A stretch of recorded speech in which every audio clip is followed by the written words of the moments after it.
নমস্কার বন্ধুরা, আজকে তোমাদের জন্য যে গল্পটি আমি শোনাতে এসেছি প্রতিলিপি অ্যাপস থেকে নেওয়া। রহস্যময় বাড়ি, লেখক সৌমেন মল্লিক। রোজই দেখি রাত্রি 9টার পর এক বৃদ্ধ পুজো ঠাকুমা এক হাতে লণ্ঠন আর এক হাতে একটা পুটুলি নিয়ে অলৌকিক রাস্তার মধ্য দিয়ে হেঁটে চলে যায়। আমি এই আদা শহর কেশবপুরে প্রথম এসেছি। আমাকে এই শহরেই এখন থেকে থাকতে হবে, কারণ আমি কেশবপুর উচ্চ বিদ্যালয়ের বাংলার শিক্ষক হয়ে এসেছি। থাকার জন্য শহরের একদম শেষে, যেখানে জলের ট্যাঙ্কটা আছে, ঠিক তার উল্টো দিকের বাড়িটাতে বাসা ভাড়া নিয়েছি। আমি দোতলাতেই থাকি। আমি ছাড়া এই বাড়িটাতে আর কেউ থাকে না। রাত্রিতে দক্ষিণ দিকের জানালাটা খুলে দিলে মাঠের যে বাতাস আসে, তাতে লোডশেডিং হলেও ঘুমের ব্যাঘাত হবে না। সন্ধ্যার সময় আমি নিজের খাওয়ার আয়োজন শেষ করে বারান্দায় দাঁড়িয়ে দাঁড়িয়ে পথ চলতি মানুষদের দেখতে থাকি, আর মাঝে মাঝে ডায়েরিতে কবিতা লিখতে থাকি। তা এখানে দাঁড়িয়ে দাঁড়িয়ে প্রতিদিনই দেখি ওই কুঁজো ঠাকুমা এক হাতে লণ্ঠন আর এক হাতে একটা পুটুলি নিয়ে প্রায় রাস্তার সঙ্গে মিশে মিশে হেঁটে হেঁটে এগিয়ে যায়। পাশ দিয়ে মানুষই যাক বা মোটর সাইকেলই যাক, সেদিকে তার হুঁশ থাকে না। তা এই আলোকিত রাস্তায় ওনাকে লণ্ঠন হাতে যেতে দেখে আমার মনে কেমন যেন একটা প্রশ্ন দেখা দিতে শুরু করল। আমি ভাবতে লাগলাম, ওনার কি মাথা খারাপ হয়ে গেছে, নাকি অন্য কিছু ব্যাপার আছে? এই ব্যাপারটা আমার মাথায় কয়েকদিন ধরে ঘুরপাক খেতে লাগলো। একদিন স্কুল থেকে ফিরে বাড়ির সামনে চায়ের দোকানে চা খেতে খেতে দোকানদারকে জিজ্ঞেস করলাম, আচ্ছা দাদা, রোজই রাত্রিতে দেখি এক কুঁজো বৃদ্ধা লণ্ঠন হাতে এই রাস্তা দিয়ে হেঁটে চলে যায়, ওনার কি মাথা খারাপ আছে? আমার কথা শুনে দোকানদার আমার দিকে কিছুক্ষণ তাকিয়ে থাকার পর জিজ্ঞেস করলো, আপনি কি এই শহরে নতুন এসেছেন? আমি বললাম, হ্যাঁ। উনি আমার কথা শুনে বললেন, সঙ্গে কে আছেন? আমি বললাম, না না, তা কেউ না। উনি আমার কথা শুনে বললেন, আপনি কোথায় থাকেন? আমি আমার থাকার লোকেশনটা বলতেই উনি বললেন, একটু সাবধানে থাকবেন আর ওনাকে খাটাবেন না। আপনি ওনাকে দেখেছেন, কিন্তু আমি কাউকে এভাবে যেতে কোনো দিনই দেখিনি। তবে এই পুজো বিদ্যার কথা বছর চারেক আগে আর এক অতিথির মুখে শুনেছিলাম ঠিকই। মাস ছয়েক ওই আগন্তুক আমার দোকানে চা খেতে আসতো, কিন্তু 6 মাস পর থেকে আর এখানে চা খেতে আসেননি। পরে অবশ্য জেনেছিলাম উনি বাড়ি থেকে পড়ে মারা গেছে। আমি দোকানদারের কাছ থেকে তেমন কোনো সদুত্তর না পেয়ে মনস্থির করলাম, আজ 9টার সময় বাড়ির নিচে দাঁড়িয়ে থাকবই। এই চিন্তাভাবনা করে আমি 9টার আগে খাওয়া দাওয়া শেষ করে বাড়ির নিচে এসে দাঁড়িয়ে রইলাম। 9টা পার হয়ে 10টা বেজে গেল, আজ আর উনি এলেন না। আমি মন খারাপ করে বাড়ির গেট বন্ধ করে উপরে এসে মাঠের দিকে তাকিয়ে দাঁড়িয়ে রইলাম। কিছুক্ষণ পরে একটা ঠান্ডা হাওয়া এসে আমার গায়ে লাগলো। আমি আর দেরি না করে রুমে ঢুকতে যাব, ঠিক তখনই আমার নজরে পড়ল দূরে মাঠের মাঝে কেউ যেন একটা আলো হাতে নিয়ে গিয়ে চলেছে। জ্যোৎস্নার আলোয় স্পষ্ট বোঝা যাচ্ছে ওই আলো থেকে কিছুটা দূরে একটা বড় দোতলা বাড়ি হাঁ করে দাঁড়িয়ে রয়েছে। আমি বাড়িতে না ঢুকে ওই আলোর দিকে তাকিয়ে আছি। কিছুক্ষণ পর দেখি ওই আলোটা ওই পুরো বাড়িটার সামনে গিয়ে নিভে গেল, আর সঙ্গে সঙ্গে চারিদিকে একটা কালো ধোঁয়ার চাদরে ঢেকে গেল। আমি আমি আর কিছুই দেখতে পেলাম না, অথচ আকাশে জ্যোৎস্নার আলোয় চারিদিকে সব কিছু স্পষ্ট দেখা যাচ্ছে, কিন্তু কিন্তু বাড়িটা মুহূর্তের মধ্যে হারিয়ে গেল। আমি আরও কিছুক্ষণ দাঁড়িয়ে থাকলাম, যদি পরে আরও কিছু দেখা যায়। না, আর কিছুই দেখা গেল না। আমি জলের বোতলটা নিয়ে ভালো করে হাত মুখ ধুয়ে ঘাড়ে পায়ে জল দিয়ে রুমের ভেতর ঢুকে দরজাটা বন্ধ করে দিয়ে শুয়ে পড়লাম। রাত্রি 3টের সময় আমি বাথরুম করতে উঠে বাইরে যাব বলে দরজাটা খুলে বাথরুমের সামনে যেতেই বাথরুমের ভেতর থেকে টপ টপ করে জল পড়ার আওয়াজ কানে আসতে লাগলো। আমি অত না ভেবেই বাথরুমের দরজাটা খুলে ভেতরে ঢুকে বাথরুম করার পর নলটা খুলে জল দিতে গিয়ে দেখি নলের নিচেটা শুকনো। আমি নলটা খুলে মগে করে জল ভরে বাথরুমে ঢেলে দিয়ে বাইরে বেরিয়ে দরজাটা বন্ধ করে একটু এগিয়েছি, তখনই আবার ভেতরের নল থেকে টপ টপ করে জল পড়ার শব্দ আমার কানে আসতে লাগলো। আমি আবার বাথরুমের দরজাটা খুলে ভালো করে নলটা বন্ধ আছে কিনা দেখে নিয়ে বাইরে বেরিয়ে দরজাটা বন্ধ করে আবার একটু এগোতেই আবার সেই টপ টপ করে জল পড়ার শব্দটা কানে আসতে লাগলো। আমি নিচের মনের ভ্রম মনে করে নিজের রুমে এসে শুয়ে পড়লাম, কিন্তু চোখ বন্ধ করতেই মনে হলো আমি ছাড়া আর কেউ রুমের মধ্যে ঘুমাচ্ছে। একটু ভয়ও লাগতে শুরু করলো, তাই আমি রুমের আলোটা জ্বেলে শুয়ে পড়লাম। ঘুম আর কিছুতেই ধরে না, শুয়েই আছি। মাঝে মাঝে সেই পুজো বৃদ্ধার ছবিটা মনের মধ্যে ভেসে উঠতে লাগলো। ভোরের দিকে ঘুমটা একটু ধরেছে, তখনই একটা পেঁচার তীব্র আওয়াজে আবার ঘুমটা ভেঙে গেল। আমি আর না ঘুমিয়ে বিছানা ছেড়ে বাড়ির বাইরে বেরিয়ে এলাম। তখন ভোরের আলো ফুটে উঠেছে, রাস্তার দু একজন লোক চলাচল করতে শুরু করেছে। একটা দুটো করে সবজি আর মাছের গাড়িও ঢুকতে শুরু করেছে। আমি একটু হাঁটতে শুরু করলাম। হাঁটতে হাঁটতে একটা চায়ের দোকানে বসে চা খাচ্ছি। তখন আমার পাশে একটা লোক এসে বলল, রামুদা, একটা চা দাও তো। ভদ্রলোক চা খেতে খেতে বলল, আরে দাদা, কোথা থেকে উঠে এসেছেন আপনি? আপনার গায়ে যে ছাই লেগে রয়েছে। ওনার কথা শুনে আমি বললাম, আমি তো বাড়ি থেকে আসছি, আমার গায়ে ছাই লাগবে কোথা থেকে? ভদ্রলোক আমার কথা শুনে বলেন, আচ্ছা, আমার কথা বিশ্বাস না হলে রামুদাকে জিজ্ঞেস করুন। আমি দোকানদারকে জিজ্ঞেস করতে উনি বললেন, হ্যাঁ, তোমার মাথায় আর গায়ে ছাই লেগে আছে। ওদের কথা শুনে আমি বাড়ি ফিরে নিজেকে আয়নায় দেখলাম, সত্যিই তো আমার গায়ে ছাই লেগে আছে। কিন্তু আমি ভেবে উঠতে পারলাম না যে আমার গায়ে ছাই কোথা থেকে এলো। আমি তখনই বাথরুমে ঢুকে সাবান ঘষে স্নান করে ফ্রেশ হয়ে নিজের খাবার তৈরি করতে ব্যস্ত হয়ে উঠি। রান্না শেষ করে খাবার খেয়ে বাসন ধুতে গিয়ে দেখি নিচের কলের সামনে একটা হাড় পড়ে রয়েছে। এই হাড়টা দেখে আমার মাথাটা ঘুরে গেল। আমি ভাবতে লাগলাম, এখানে হাড় এলো কী করে? এখানে তো কেউ মাংস খায়নি। ভাবতে লাগলাম কেউ হয়তো বদমাইশি করেছে। এই ভেবে আমি হাড়টাকে তুলে নিয়ে বাড়ির বাইরে ফেলে দিলাম। এসে বাসন ধুয়ে আমি রেখে দিলাম। এবারে স্কুলের ড্রেসটা তাড়াতাড়ি পরে বাড়ির গেটটা বন্ধ করে দিয়ে স্কুলে চলে গেলাম। স্কুল থেকে ফেরার সময় আমি সোজা বাড়িওয়ালার কাছে চলে গেলাম। ওনার কাছে গিয়ে বললাম, আচ্ছা, আপনার ওই বাড়িটাতে কি কোনো ভূতপ্রেত বাসা করে আছে? এই বলে আমি ওনাকে গত রাতের ঘটনার সাথে সকালের ঘটনাটা তুলে ধরলাম। সব শুনে উনি বললেন, আমার মনে হয় আপনার এসব মনের ভ্রম। বাড়িটা ভালোই, এখানে আগে যারা ভাড়া থেকেছেন ওনাদের কাছ থেকে আমি সেরকম কিছু শুনি নাই। একা থাকেন তো, তাই হয়তো আপনার ভয় করছে। ওনার বাড়ি থেকে ফিরে আমি আমার বাসায় ফিরে এসে আবার ব্যাগ রেখে পোশাক খুলে টি শার্ট গায়ে দিয়ে ছাদে উঠে বাড়ির চারদিকটা ভালো করে লক্ষ্য করতে লাগলাম। মাঠের দিকে তাকাতেই ফাঁকা মাঠের মাঝে আলপথের ধারে একটা অশ্বত্থ গাছের নিচে একটা ছোট্ট পোড়ো বাড়ি দেখতে পেলাম। দেখে মনে হলো ওই গাছটি ওই বাড়িটির ভাঙা অংশের উপর বেড়ে উঠেছে। আমি আজ শহরের মাঝামাঝি জায়গায় একটা কফি হাউজে বসে চা খাচ্ছি। তখনই এক পৌর আমাকে দেখে বললেন, আচ্ছা, আপনি আমাদের স্কুলের নতুন শিক্ষক মহাশয় না? ওনার কথা শুনে আমি বললাম, হ্যাঁ। কফি খেতে খেতে উনি বললেন, আপনি কোথায় থাকেন? আমি বললাম, শহরের শেষ প্রান্তে, ওই জলের ট্যাঙ্কটার ঠিক উল্টো দিকের বাড়িটা। উনি আমার কথা শুনে বললেন, আরে মশাই, আপনি আর বাড়ি পেলেন না? ওটা একটা অভিশপ্ত বাড়ি। ওই বাড়িতে যারাই ভাড়া এসেছিলেন কিছুদিন পরে ওদের আর কোনো হদিশ পাওয়া যায়নি। আপনি শীঘ্রই বাড়িটা বদলে ফেলুন।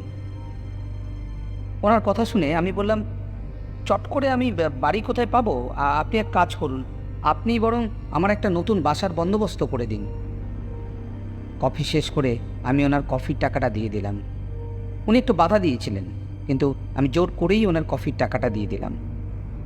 আসলে আমি এই নতুন শহরে ওনার সঙ্গে একটু বন্ধুত্ব করতে চেয়েছিলাম। কথা বলতে বলতে জানতে পারলাম ওনার নাম সৌরভ অধিকারী। উনি একজন LICর এজেন্ট। পথ চলতে চলতে দুজনের অনেক কথা হলো। গল্পে এত মেতে গেলাম যে কখন যে 9টা বেজে গেছে সেদিকে খেয়াল নেই। ওনার একটা ফোন আসতেই উনি বললেন, হ্যাঁ তাহলে আজ আসি, বাড়ির খোঁজ পেলে জানাবো, ততদিন আপনি একটু সাবধানে থাকবেন।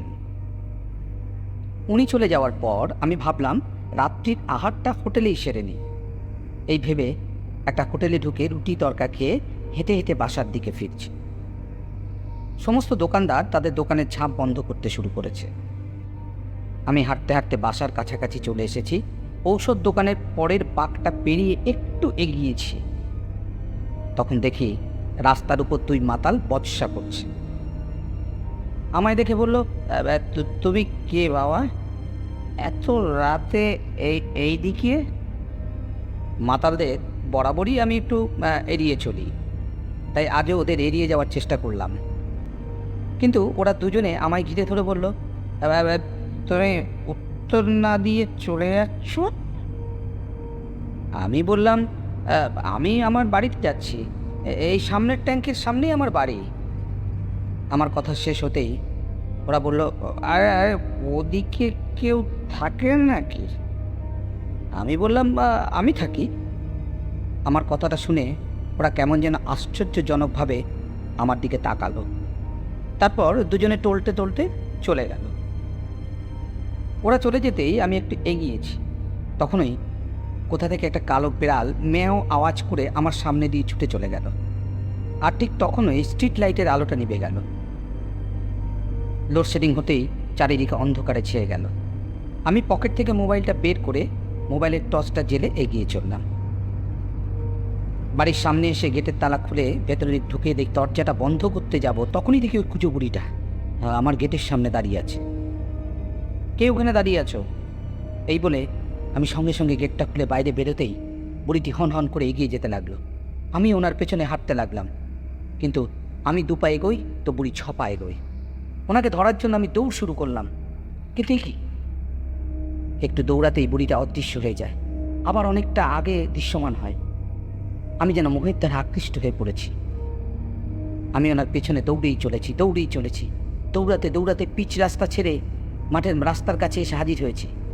তখনই লরির হর্নের আওয়াজে আমার সম্মতি ফিরে এলো। লরির আলো চোখে পড়তেই আমার মনে হলো, আরে আমি কোথায় চলে এসেছি? রাস্তার 2 ধারে শুধুই বন আর বন। আমি আর না এগিয়ে বাসায় ফেরার জন্য উল্টো দিকে হাঁটতে শুরু করলাম। আমি বাড়ির সামনে এসে হাজির হয়েছি, তখনই আমার নজরে পড়ল বাড়ির ছাদে কে যেন পা ঝুলিয়ে বসে আছে। আরও একটু এগিয়ে এসে ছাদের দিকে তাকাতেই 2টো আগুনের গোলার মতো চোখ আমার চোখের সামনে ভেসে উঠল।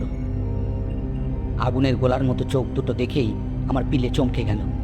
আমি বাড়ির ছাদের থেকে দৃষ্টিতে নামিয়ে রাস্তার দিকে এগিয়ে চলেছি। অন্ধকারের মাঝে আমার মোবাইলের আলোটায় রাস্তাটা বেশ পরিষ্কার দেখা যাচ্ছে। একটু এগোতেই রাস্তার পাশে দাঁড়িয়ে থাকা গাছগুলো থেকে ঝরঝর শব্দ করে কি যেন পড়ে গেল।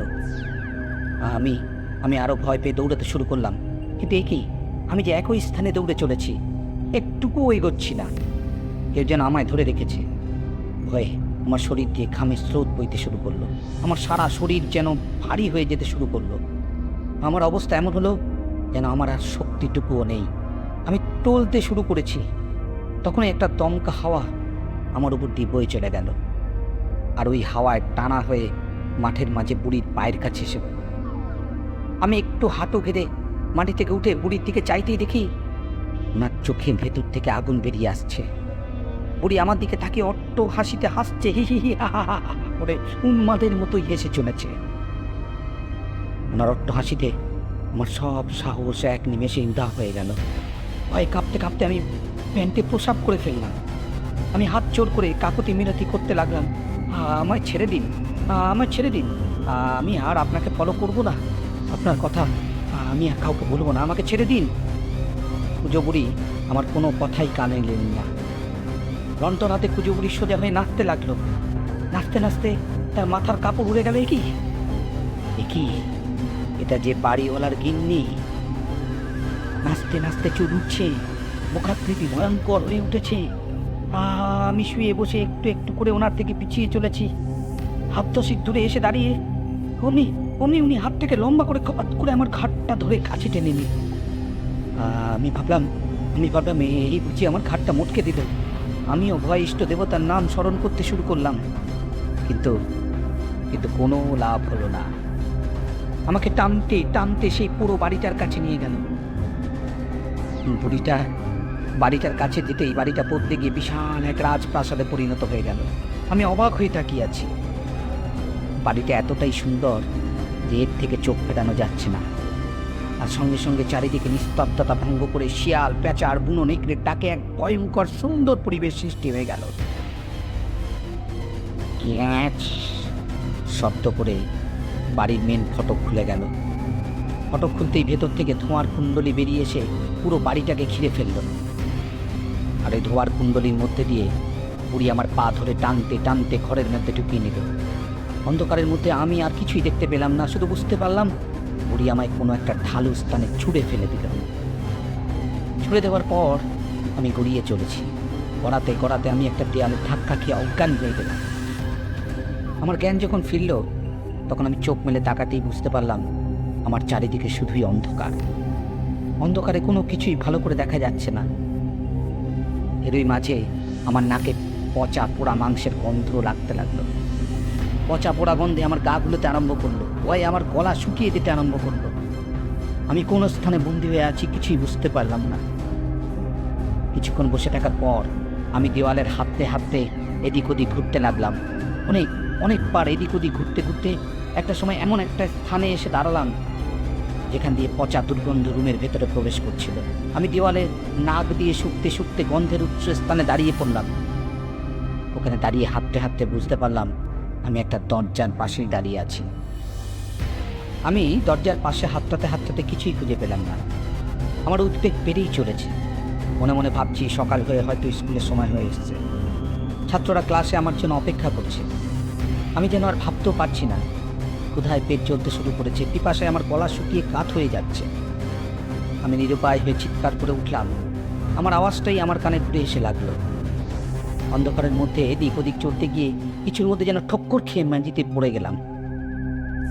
আমার হাতে কিছু যেন একটা লাগলো। আমি ভালো করে হাত বুলিয়ে বুঝতে পারলাম এটা একটা পচা গলা কঙ্কাল সার দেহ। আমি আস্তে আস্তে হাতটাকে এদিক ওদিক করতেই আমার হাতটা ওই কঙ্কালের ভেতর ঢুকে গেল। আমি সঙ্গে সঙ্গে হাতটাকে টেনে বার করে নিয়ে হাতের উপর ভর করে একটু একটু করে সরে গিয়ে পড়ে রইলাম। কিছুক্ষণ পরে আবার উঠতে গিয়ে আবার পড়ে গেলাম। এবার মাথাটা শক্ত কিছুতে একটা লাগলো আর আমি অজ্ঞান হয়ে পড়ে গেলাম। কতক্ষণ অজ্ঞান হয়ে পড়ে আছি জানি না। হঠাৎ একটা বিকট আওয়াজ আমার কানে এসে লাগলো।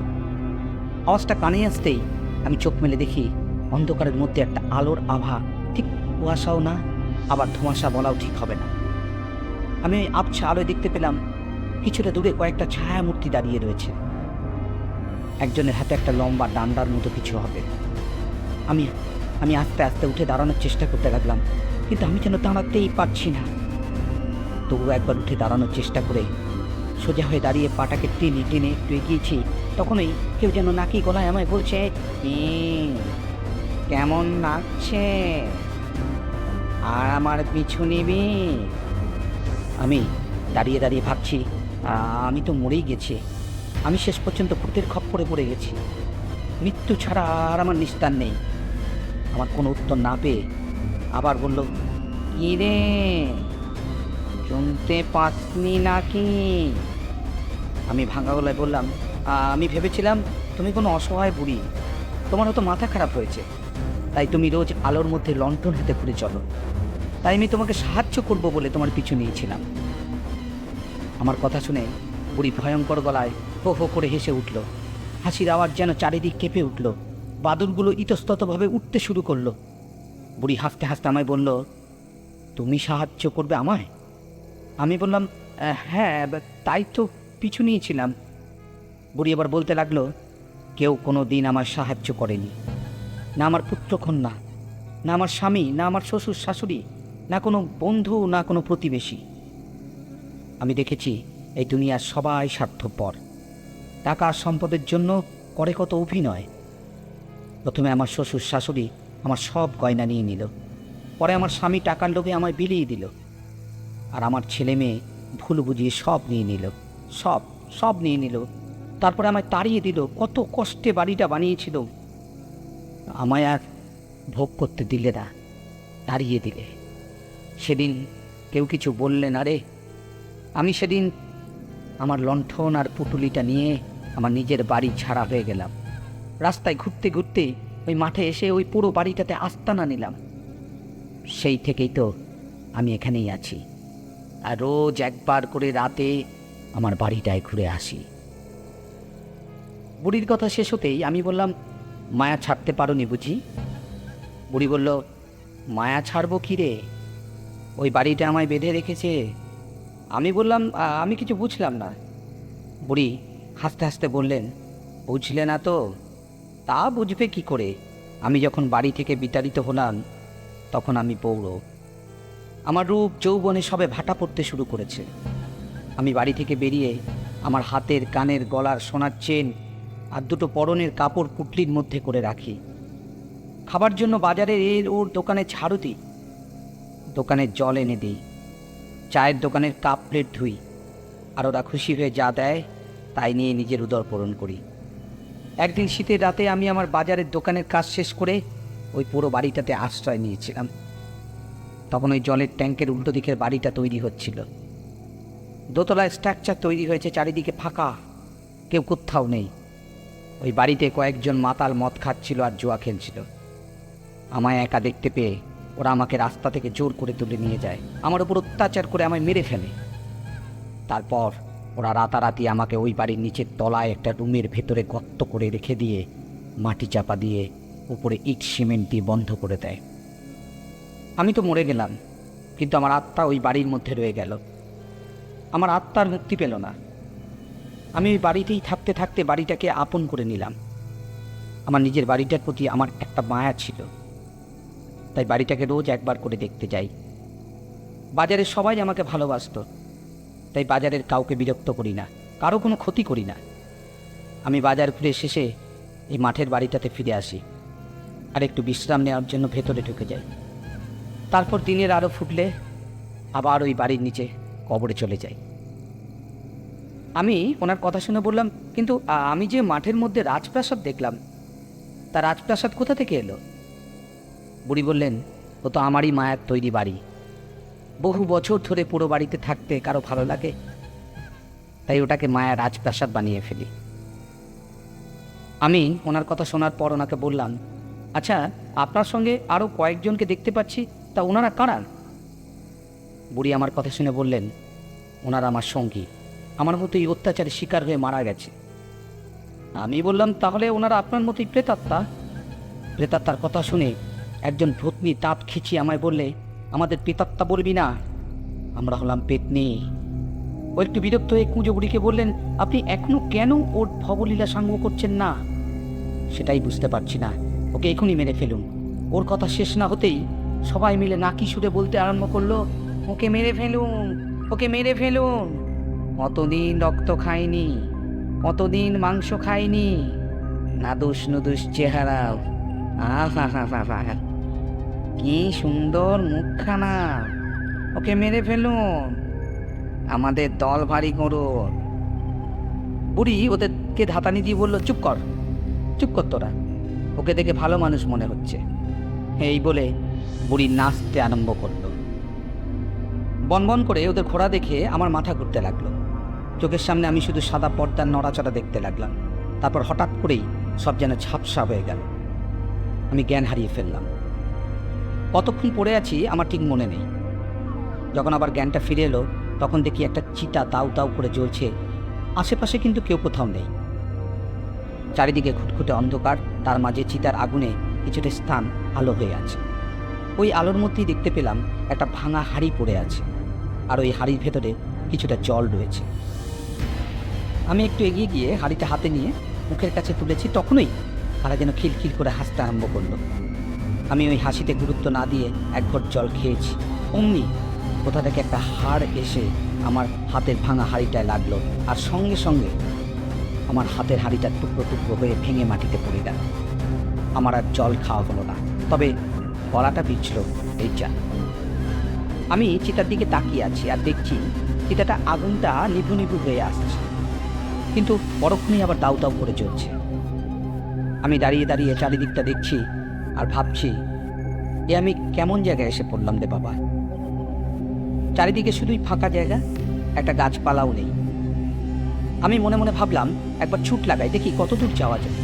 এই ভেবে দৌড়াতে দৌড়াতে আমি এগিয়ে চলেছি, কিন্তু এ কি, চিতাটাও যে আমার সঙ্গে সঙ্গে দৌড়ে চলেছে। এবার আমার মনে হতে লাগলো, আমি কি তাহলে মারা গেছি? আমার এই চিতা কি জ্বলছে? এটা মনে আরও প্রশ্ন দেখা দিল। ভাবলাম ওরা শেষ পর্যন্ত তাহলে আমায় মেরেই ফেলেছে। এ আমি না, এ আমার আত্মা। ভাবনাটা শেষ করে আমি আমার হাত পা দেখতে শুরু করলাম। তারপর নিজেই নিজের গায়ে চিমটি কেটে দেখলাম লাগছে। এবার মনে হলো তাহলে আমি বেঁচে আছি। পরক্ষণেই মনে হতে লাগলো ভূতের আমার সাথে লুকোচুরি খেলতে শুরু করেছে। ভয়ের চোটে প্রাণটা বেরিয়ে গেলেই ওরা দখল করে নেবে। আমি আবার ছুটতে শুরু করলাম। ছুটতে ছুটতে পিছনে ফিরে দেখি চিতাটা আর জ্বলছে না, চারিদিকে শুধু অন্ধকার আর অন্ধকার। সামনে তাকিয়ে আকাশের দিকে তাকিয়ে দেখি আকাশের আধার যেন কেটে এসেছে, একটা সাদা আলোর ভাব স্পষ্ট ভেসে উঠেছে। ভাবলাম ভোর হয়ে এসেছে, এবার বুঝি মুক্তি পাবো। কিন্তু না, আমি যেই সামনে তাকিয়ে দৌড়াতে যাব তখনই আমি একটা দেওয়ালের সাথে ধাক্কা দিলাম। আবার আমার চারিদিকে অন্ধকার ছড়িয়ে গেল। আমি অন্ধকারে কিছুই দেখতে পাচ্ছি না, শুধু বুঝতে পারলাম আমি আবার চার দেওয়ালের মধ্যেই বাধা পড়ে গেছি। আমি আবার সেই পচা মাংসের গন্ধ অনুভব করতে লাগলাম। আমার আবারও একটা দিন দুর্গন্ধের মধ্যেই কাটাতে হলো। আমি বুঝতে পারলাম বাইরে এখন দিন চলছে, আর তাই ওনাদের দেখা নেই। ক্ষুধা আর তৃষ্ণায় আমার সব শক্তি চলে গেছে। আমি আর উঠতে পারছি না, শুয়েই পড়ে আছি আর নরক যন্ত্রণা ভোগ করে চলেছি। হঠাৎ করেই কে যেন আমার টানা ধরে টানতে শুরু করলো। টানতে টানতে আমায় বুড়ির পায়ের কাছে এনে ফেললো। বুড়ি লণ্ঠনটা আমার মুখের কাছে ধরে বলে, মাস্টার বেঁচে আছি। একটু দেখছি কঠিন জান, সহজেই মরবে না দেখছি, কিছু একটা করতেই হবে। তখনই পাশ থেকে একজন নাকি গলায় বলে উঠল, নাতেও যদি না মরে। পুজো বুড়ি বলে, না মরলেও ছেড়ে দেবো, ওর হাতে দিয়েই আমাদের শ্রাদ্ধ করাবো আর আমাদের মুক্তির রাস্তা তৈরি করে দেব। এই বলে বুড়ি একটা ভয়ঙ্কর নেকড়ে রূপ ধারণ করে আমার উপর ঝাঁপিয়ে পড়ল। পুজো বুড়ি নেকড়ে রূপ ধরে আমার উপর ঝাঁপিয়ে পড়তেই আমার মৃত্যু নিশ্চিত ভেবে নিয়ে ভগবানের নাম জপতে আরম্ভ করলাম। ভগবানের নাম জপতেই কোথা থেকে আমার মধ্যে এক অসীম শক্তি চলে এলো। আমি নেকড়ে রূপী বুড়িকে ঠেলে ফেলতে সক্ষম হলাম। আমার ঠেলা খেয়ে বুড়ি ছিটকে পড়ে গেল, কিন্তু পরক্ষণেই আবার নেকড়ে রূপ নিয়ে আমার দিকে ঝাঁপিয়ে পড়ার জন্য উঠে দাঁড়ালো। আমি ইষ্ট দেবতার নাম জপতে জপতে দৌড়াতে লাগলাম, কিন্তু দৌড়ে পালাবো কোথায়? চারিদিক তো অন্ধকার। আমি দৌড়াতে দৌড়াতে ওখানেই ঘুরপাক খেতে শুরু করলাম। হাঁপিয়ে উঠে একটু দাঁড়িয়ে দেখি কেউ কোথাও নেই। আমি ভাবলাম, যাক, এবার মনে হয় নিস্তার পেলাম। কিন্তু না, নিস্তার তো পেলাম না, বরং পুজো বুড়ি তার সাঙ্গপাঙ্গদের নিয়ে আমায় ঘিরে ধরে মুখের কাছে লণ্ঠনটা নিয়ে এসে আমার পায়ের মাথায় হাত বোলাতে বোলাতে শুরু করলো। তারপর হাঁ করে লম্বা একটা জিভ পার করে আমার গালে একবার চেটে নিয়ে হি হি করে ভয়ঙ্করভাবে হেসে উঠল। তারপর তার সঙ্গীদের উদ্দেশ্য করে বলল, বেশ সুস্বাদু হবে, আজ এখানেই মহাভোজ হবে। মহাভোজের কথা শুনে বাকিদেরও লম্বা লম্বা জিভটা লক লক করে উঠল। ওরা সবাই মিলে আনন্দে খিলখিল করে হাসতে শুরু করলো। আমি আর পাচ্ছি না, ওদের হাসিতে আমার মাথার তীব্র যন্ত্রণার সৃষ্টি হয়েছে। আমি বাঁচার আশা ছেড়ে দিয়েছি। তবু মনে মনে ভাবলাম, শেষ চেষ্টাটা করেই দেখি যদি বাঁচা যায়। এই ভেবে আমিও জোরে জোরে চিৎকার করতে শুরু করে দিলাম। আমার চিৎকার শুনে ওরা যেন একটু ঘাবড়ে গেল। দেখি ছায়া মূর্তিগুলো ওদের মাথাটা এদিক ওদিকে ঘোরাতে লাগলো। কিছুক্ষণ সব চুপচাপ, তারপরেই সব ছায়া মূর্তিগুলো আমার সামনে এসে আমার হাত পা মাথা চুল ধরে টানতে শুরু করলো। আমি চোখ বন্ধ করে হাত পা ছুটতে শুরু করে দিলাম। আমার হাত লেগে বুড়ির হাত থেকে তার লণ্ঠনটা দূরে ছিটকে পড়ে ভেঙে গেল। বুড়ি সঙ্গে সঙ্গে হাও মাও করে কাঁদতে শুরু করে দিল। বুড়ি আমার কাছে এসে বলল, এ তুই কি করলি? আমার লণ্ঠনটা ভেঙে দিলি? এইবার আমি দেখবো কি করে? আমার শক্তিটা অর্ধেক হয়ে গেল। আমি বুড়ির দুর্বলতার সুযোগ নিয়ে বুড়িকে বললাম, আমায় ছেড়ে দাও, আমি তোমাদের সকলের উদ্ধারের ব্যবস্থা করে দেব। কাউকেও আর ভূত হয়ে ঘুরতে হবে না। আমায় বলো, কাদের জন্য তোমরা ভূত হয়েছ? আমি সকলের শাস্তির ব্যবস্থা করে তোমাদের উদ্ধারের ব্যবস্থা করব। আমার কথা শুনে বুড়িসহ সকলে বলল, তুই কি বলেছিস? আমি বললাম, আমি মাস্টার, আমি শিক্ষা দিই, আমি মিথ্যা বলি না, তোমরা আমায় বিশ্বাস করো। বুড়ি আমার কথাগুলো শুনে বলল, ঠিক আছে, তোকে বিশ্বাস করা যায়। এই বলে সে তার সকল ভূতসঙ্গীদের উদ্দেশ্যে বলল, এই তোরা কি বলছিস? ওনার কথা শুনে বাকি সব ভূতেরা বলল, ওকে বিশ্বাস করা যায়, ও সৎ আর সাহসী লোক আছে, না হলে আমাদের ভয় এতক্ষণ মরেই যেত। আমি ওদের কথা শুনে বললাম, ঠিক আছে, তাহলে তোমরা তোমাদের মৃত্যু কাহিনী আমায় শোনাও। ওরা একে একে ওদের মৃত্যু কাহিনী শোনাতে আরম্ভ করল। আমিও একে একে সকলের সমস্ত ঘটনা শুনতে লাগলাম। ওদের গল্প শুনতে শুনতে চারিদিকের আধার কেটে আলোর ভাব ফুটে উঠতে শুরু করলো। তখনই ওরা আমায় আবার অন্ধকারময় স্থানে ঠেলে নিয়ে চলে গেল। আমি অন্ধকারময় স্থানে কতক্ষণ পড়ে আছি জানি না। আবারও এই পুজো বুড়ি সদল বলে আমার সামনে হাজির হয়ে আমায় জাগিয়ে তুলল। আমি উঠতেই বুড়ি আমায় বলতে লাগলো, এই মাস্টার, তুই আমাদের উদ্ধার করবি তো? কোনোরূপ ধোকা দিবি না তো? আমি বললাম, না না, আমি মাস্টার, শিক্ষা দিই, মিথ্যা কথা বলে কাউকে ধোকা দিই না। আমি কথা যখন দিয়েছি তখন কথা রাখবই। আমার কাছে উদ্ধারের অভয়বাণী পেয়ে ওরা আবার আমায় ওদের কাহিনী শোনাতে লাগলো। আমি ধ্যান দিয়ে সব শুনে বুঝতে পারলাম সব ঘটনাই কোনো না কোনোভাবে ওই বাড়িটার, মানে আমি যে বাড়িটাতে থাকি তার সাথে যুক্ত আছে। আবার পর মুহূর্তেই মনে হলো ওইসব পুজো বুড়ির কারসাজি নয় তো। তারপর ভাবলাম, অত ভেবে লাভ নেই, আমাকে তো এই অন্ধকারময় বদ্ধস্থান থেকে মুক্তি পেতেই হবে। সকলের বলা শেষ হতেই আমি বললাম, আমায় এখান থেকে বাইরে নিয়ে চলুন, আমি আপনাদের উদ্ধারের ব্যবস্থা করে দেব। পুজো বুড়ি তারপর নিমেষের মধ্যে আমার রাজপ্রাসাদ সম বাড়ির বাইরে এনে দাঁড় করালো।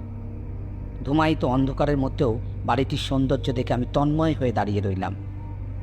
বুড়ি চলে যেতেই আমার চারিদিক অন্ধকার ছেয়ে গেল। সকালে যখন আমার মুখের ওপর পড়ল, তখন আমি চোখ মেলে দেখি আমি পুরো বাড়িটার পাশে দাঁড়িয়ে আছি। আমার ওঠার ক্ষমতা নেই। আমি এতটাই দুর্বল হয়ে পড়েছি যে আমি উঠতেই পারলাম না। আমি পড়ে থেকে শুধু সামনের দিকে তাকিয়ে আছি, যদি কেউ আসে আমায় উদ্ধার করতে। সকালের সূর্যটা একটু একটু করে ওপরে উঠতে শুরু করলো। দেখতে দেখতে অনেকটা সময় এগিয়ে চলল। প্রায় ঘন্টা তিনেক পর আপনাকে দূরে দেখতে পেয়ে চিৎকার করে ডাকতে শুরু করলাম, আর আমার চিৎকার শুনে আপনি এলেন। আমায় এখান থেকে বেরিয়ে আসতে সাহায্য করলেন।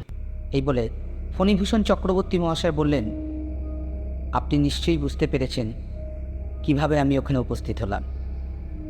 এবার আপনি নিশ্চয়ই আপনার সমস্ত উৎকণ্ঠা নিরসন করতে পেরেছেন। ভদ্রলোক বলল, হ্যাঁ, পেরেছি। এই যে মহা সাংঘাতিক ভুতুরে ব্যাপার মশাই, আমার তো মনে হচ্ছে আপনি নিশ্চয়ই কোনো বানানো গল্প বলছেন। ফণীবাবু বললেন, আরে না না, আমি কোনো বানানো গল্প বলছি না। একবার বাড়ির মেঝেটা খুললেই সত্যিটা সচক্ষে দেখতে পাবেন।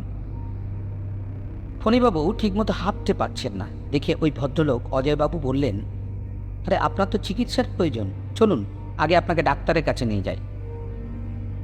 ডাক্তারবাবু ফণীবাবুকে দেখে ওনাকে বেডে শুইয়ে দিয়ে স্যালাইন ঝুলিয়ে বললেন, শরীর খুব দুর্বল হয়ে গেছে আপনার, এটা হাসপাতালে ভর্তি করতে হবে। অজয়বাবু বললেন, আমি ওনাকে চিনি না, মাঠের মাঝে পুরো বাড়িটার সামনে পড়েছিল, ওনাকে দেখে মনে দয়ার উদ্রেক হলো, তাই সরাসরি আপনার কাছে নিয়ে এসেছি। ওনার কথা শুনে ডাক্তারবাবু বললেন, আপনি আগে থানায় খবরটা দিয়ে আসুন, আমি চিকিৎসা করছি। ওদের কথা শুনে ফণীবাবু বললেন, আমি আপনাদের হাই স্কুলের বাংলার শিক্ষক, যদি পারেন তো প্রধান শিক্ষক মশাইকে একটু খবর দিন। অজয়বাবু স্কুলের প্রধান শিক্ষক মহাশয়কে খবরটা দিয়েই থানায় খবরটা দেওয়ার জন্য চলে গেল। খবর পেয়ে প্রধান শিক্ষক সহ সমস্ত শিক্ষকেরা ডাক্তারবাবুর চেম্বারে ফণীবাবুকে দেখতে এলো। ডাক্তারখানার বিছানায় শুয়ে অসহায় ফণীবাবু ওনাদের দিকে করুণ দৃষ্টিতে তাকিয়ে রইলেন। কিছুক্ষণ পর ফণীবাবু নিজের অবস্থার কারণটা জানালেন। ওনার কথা শুনে সব শিক্ষকরা তো বনে গেল। শিক্ষকরা বাইরে বেরিয়ে নিজেদের মধ্যে আলোচনা করছে কিভাবে ফণীবাবুকে সুস্থ করে তোলা যায়। ঠিক সেই সময়ই থানার বড়বাবু মণ্ডল স্যার সদল বলে সেখানে হাজির হয়ে আগে ডাক্তারবাবুর সঙ্গে কথা বললেন, তারপর ফণীবাবুর সঙ্গে কথা বলে ওনার সঙ্গে ঘটে যাওয়া সমস্ত ঘটনার বিবরণ শুনতে চাইলেন। ফণীবাবু মণ্ডলবাবুকে রিকোয়েস্টে পুরো ঘটনাটা খুলে বললেন। মণ্ডলবাবু সেটা মনোযোগ সহকারে শুনলেন। তারপর ফণীবাবুকে বললেন, আপনি একটু সুস্থ হন, তারপর আমরা আবার আপনার সাথে যোগাযোগ করব। পুলিশ ডাক্তারখানা থেকে বেরিয়ে এসে জল ট্যাঙ্কের উল্টো দিকের বাড়িটার ভেতর ও বাহিরে মাটি খোলার লোক লাগিয়ে দিল। ওরা বাড়ির রুমের ভেতরে সিমেন্টের মেঝে ভেঙে মাটি তুলতে থাকে। খুঁড়তে খুঁড়তে ওরা মাটির 4 ফুট নিচ থেকে মানুষের কঙ্কাল, একটা লণ্ঠন আর একটা পুটুলি উদ্ধার করে। এরপর বাড়ির চারিদিকে খোঁড়াখুড়ি শুরু করলো। আরও কয়েকটা কঙ্কাল উদ্ধার করলো। ফণীবাবুর বলা ঘটনার মিল পেয়ে পুলিশ ফণীবাবুকে ডেকে আনলেন এবং সমস্ত গল্পটা আবার শুনলেন। ফণীবাবু আবার গল্পটা বলতে শুরু করেন আর পুরো ঘটনাটা অডিও রেকর্ড করে নেন, আর কঙ্কালগুলো ডিএনএ পরীক্ষা করাতে নিয়ে যায়। ডিএনএ টেস্টের পর মৃত ব্যক্তিদের কঙ্কালগুলো ফণীবাবুর হাতে তুলে দেন। ফণীবাবু কঙ্কালগুলো নিয়ে সৎকারের ব্যবস্থা করলেন। আগুন দেওয়ার সাথে সাথে যেমন কঙ্কালগুলো পুড়ে গেল, তেমন বাড়িটিও ভেঙে পড়ে গেল, আর মাছের পুরো বাড়িটাও অদৃশ্য হয়ে গেল। এই ঘটনার পর ফণীবাবু যেখানেই যান না কেন জনবহুল স্থান ছাড়া বাড়ি ভাড়া নেন না। আজ আমার গল্পের এখানেই সমাপ্তি। গল্পটি যদি ভালো লেগে থাকে অবশ্যই লাইক, কমেন্ট অ্যান্ড শেয়ার করবে। এইরকম আরও গল্প শুনতে আমার চ্যানেলটিকে অবশ্যই সাবস্ক্রাইব করবে।